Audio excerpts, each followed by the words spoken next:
Good morning.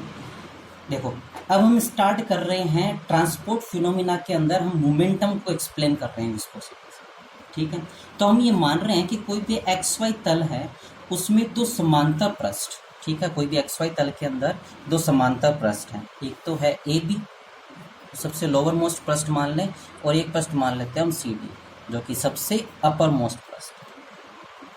ये दो क्या कर रहे हैं, इन दोनों पृष्ठों के बीच में किसी भी प्रकार के लिक्विड का या गैस का धारा रेखीय प्रवाह हो रहा है। कौन सा प्रवाह हो रहा है? स्ट्रीम लाइन फ्लो हो रहा है। ठीक है, स्ट्रीम लाइन फ्लो होता है, एक टर्बुलेंट फ्लो होता है, हमने पढ़ा है द्रव के प्रवाह के अंदर। तो जब भी कोई आइडियल सिचुएशन हमें लेनी होती है तो हम कौन सा प्रवाह लेते हैं? धारा रेखीय प्रवाह लेते हैं।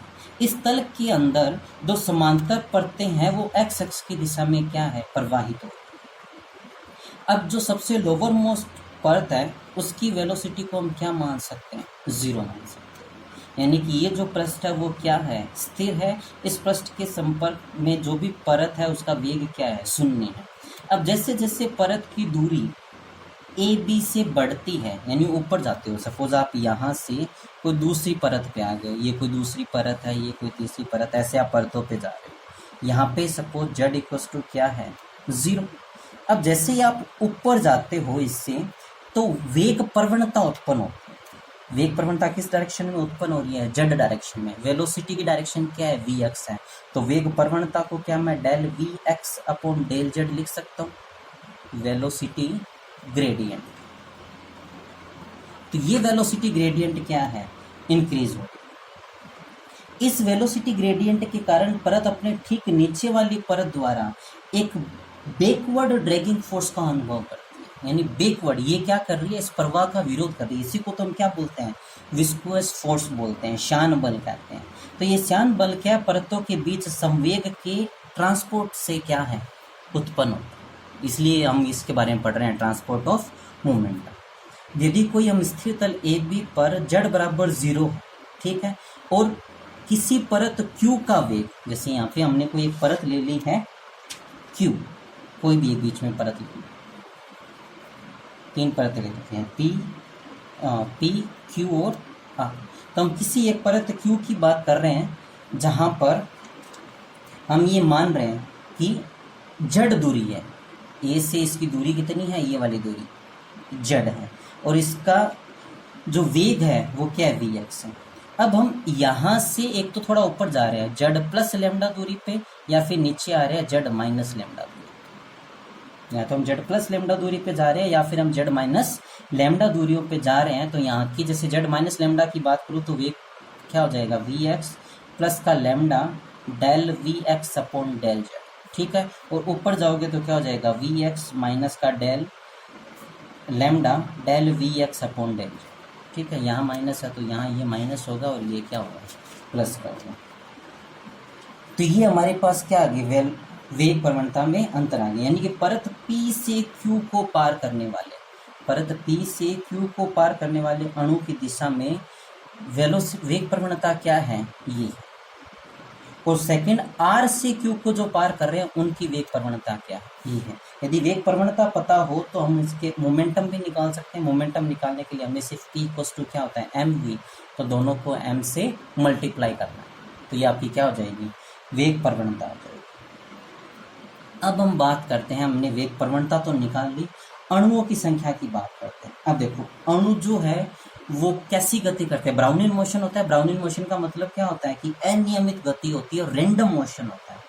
उनकी जो गति होती है वो उन गति की सभी दिशाओं में समान प्रोबेबिलिटी है। कोई भी एक अणु यहाँ है तो उसके एक्स एक्सिस में डायरेक्शन में जाने की, या वाई एक्स में या जेड एक्स के डायरेक्शन में जाने की प्रोबेबिलिटी तीनों में क्या है?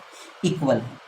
तो एक्स वाई और जेड दिशाओं को यदि हम बांट लें तो हम कहेंगे कुल अणुओं की संख्या में 1/3 जो अणु है वो एक्स एक्स की दिशा में जा रहे हैं, वैसे 1/3 जो है वो वाई एक्स की दिशा में जा रहे हैं, और 1/3 जो है वो जेड एक्स की दिशा में जा रहे हैं। यदि हम प्रत्येक अक्ष में ऋणात्मक अक्षों को भी बांट लें, positive X axis, negative X axis, positive Y और नेगेटिव वाई, पॉजिटिव जेड और नेगेटिव जेड, तो पर हर डायरेक्शन में फिर कितने अणु जाएंगे? 1/6 अणु जाएंगे। तो कोई दिक्कत नहीं है, सिंपल सा 1/6 क्या है? प्रायिकता है। प्रोबेबिलिटी है अणुओं की संख्या की किसी पर्टिकुलर एक डायरेक्शन में, चाहे वो प्लस एक्स है चाहे वो माइनस एक्स है। टोटल 6 डायरेक्शन ले लिए, plus X minus X plus Y minus Y plus Z और माइनस जेड।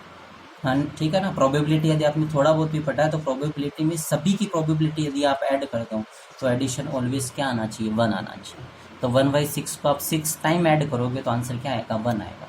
तो हर एक डायरेक्शन की प्रोबेबिलिटी क्या हो जाएगी, 1/6, जो क्या बता रही है, अणुओं की संख्या बता रही है। कम ज़्यादा हो सकती है लेकिन रैंडम मोशन है, हमें प्रोबेबिलिटी के कॉन्सेप्ट से ही क्या करना है, सॉल्व करना है। अब इस परत Q के ऊपर और नीचे की जो डिस्टेंस है वो क्या है, लेमडा है। और अनुप्रस्थ काट का क्षेत्रफल यदि आप यूनिट मान रहे हो, यानी अनुप्रस्थ काट का क्षेत्रफल आप क्या मान रहे हो, यूनिट। लेमडा एक डिस्टेंस है, तो ये लेमडा डिस्टेंस है, अनुप्रस्थ काट का क्षेत्रफल ये है, तो इसका वॉल्यूम भी क्या हो जाएगा, लेमडा हो जाएगा। इकाई अनुप्रस्थ काट क्षेत्रफल का वॉल्यूम क्या होता है, जितनी लंबाई है उतने वॉल्यूम, जो कि वॉल्यूम क्या होता है, लेमडा इंटू 1 लिखेंगे, लंबाई गुना अनुप्रस्थ काट का क्षेत्रफल। ठीक है। इस एक बेलनाकार जो आयतन है इसमें अणुओं की संख्या क्या है, n लैम्डा। आयतन ये है तो अणुओं की संख्या क्या है, n लैम्डा। टोटल पर्टिकुलर किसी एक डायरेक्शन में बात करें तो अणुओं की संख्या क्या आ जाएगी, 1/6 n लैम्डा। इस चीज़ को अच्छे से समझना। पर्टिकुलर एक डायरेक्शन में अणुओं की संख्या 1/6 है। यूनिट वॉल्यूम जो हमने लिया है वो लेमडा ही ले लिया है। टोटल अणुओं की संख्या n है, तो पर्टिकुलर किसी एक डायरेक्शन के अंदर यूनिट वॉल्यूम में अणुओं की संख्या क्या होगी, 1/6 n लैम्डा। यदि अणुओं की जो एवरेज वेलोसिटी है वो v ले लो, या बुक में जैसे c ले रखा है, ये बार है, वेलोसिटी का सिंबल नहीं है, मीन का सिंबल है। यदि ये है तो परत को t सेकंड में p को q तक जाने पर या r q से p तक जाने में, किसी भी एक परत से दूसरी परत तक जाने में लगा कुल समय क्या हो जाएगा, λ/c, दूरी बटा वेग। यदि परत के एकांक क्षेत्रफल को एकांक समय में पार करने वाले अणुओं की संख्या क्या हो जाएगी, n λ/6 क्या है, पर्टिकुलर किसी एक डायरेक्शन में एकांक आयतन में अणुओं की संख्या है और उसको पार करने में लगा समय कितना है, λ/c है। तो हमारे पास फाइनल आंसर वैल्यू क्या आएगी, 1/6 nc।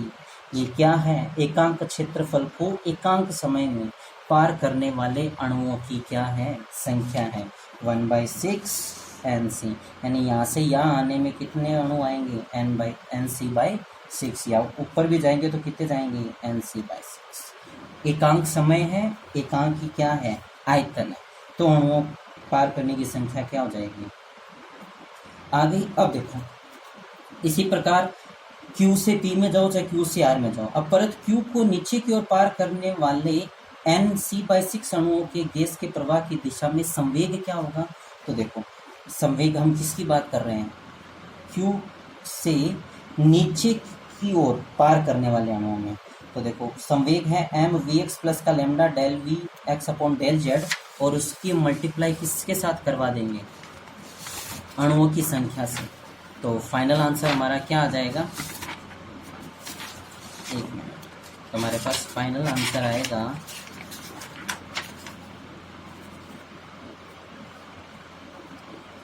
mvx plus lambda del vx upon del z, ये मोमेंटम था, और इनटू में nc/6।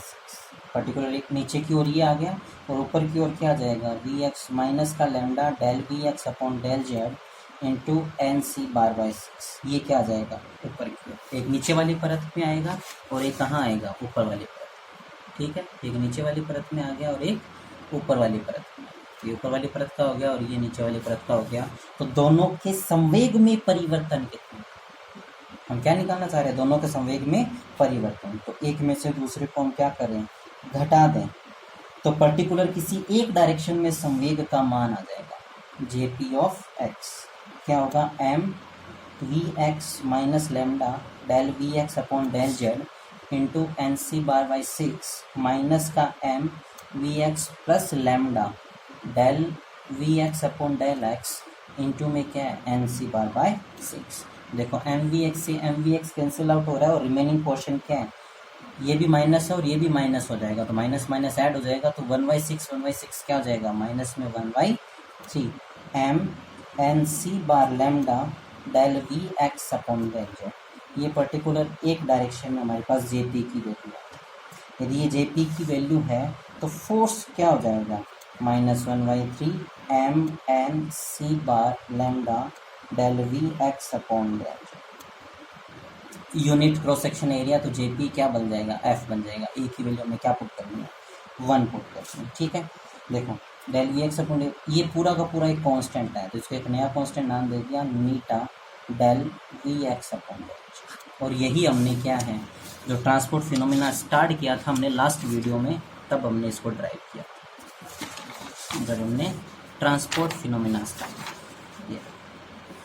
ठीक है, यहाँ पे यही हमने वापस क्या है, ड्राइव करके रख दिया है। यहाँ पे कैपिटल ए को हमने क्या रखा है, यूनिट रखा है।